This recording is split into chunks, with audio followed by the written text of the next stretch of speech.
La ville de Montréal, par ce geste de couper les fontaines d'eau, veut donner l'exemple. Parce qu'on se souvient, le 29 mai dernier, la ville avait demandé à la population de réduire leur consommation d'eau, alors qu'une conduite importante d'eau dans le quartier Atwater doit être changée. Depuis, la consommation d'eau a baissé. Mais peu. À Montréal, le 29 mai dernier, on consommait par jour 1,17 milliard de litres d'eau.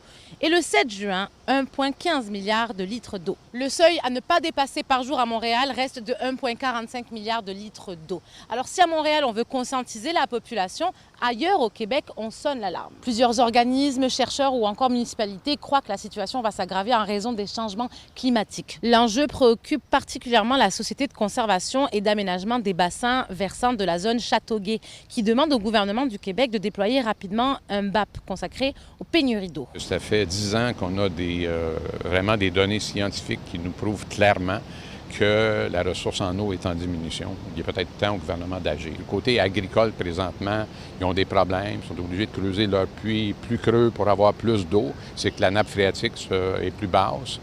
Puis c'est ça, on parlait tantôt des problèmes qu'on a à Montréal et un peu partout actuellement. C'est pas le même problème qu'on a, nous, à Montérégie, mais c'est un problème qui se retrouve à la grandeur du Québec. Même si le Québec possède 3% des réserves d'eau douce de la planète, il a connu ces dernières années des déficits d'eau qui ont entraîné des conséquences pour plusieurs régions au Québec. Et c'est le cas là où je me trouve, dans la MRC de Roussillon. Si je vous dis aujourd'hui, on paye l'eau ici, ça vous ferait quoi?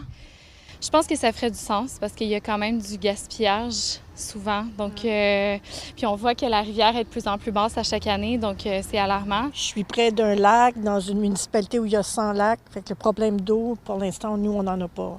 Mais ça vous inquiète pour l'avenir ou pas encore?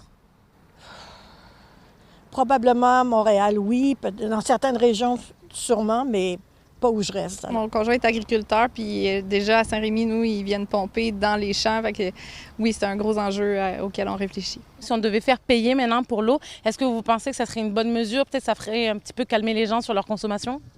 Ça dépend quel tarif, parce qu'on a déjà de la difficulté avec le coût de la vie, mais je pense que pour certaines personnes qui ont peut-être plus de moyens ou un tarif léger, ça pourrait conscientiser certaines personnes de ne pas gaspiller, oui.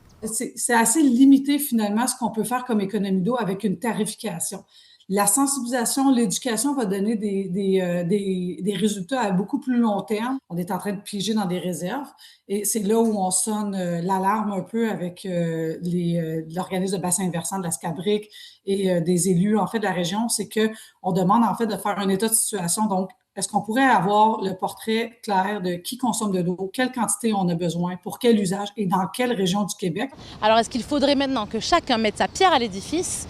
Peut-être. À Sainte-Martine, Lila Mouche pour Nouveau Info.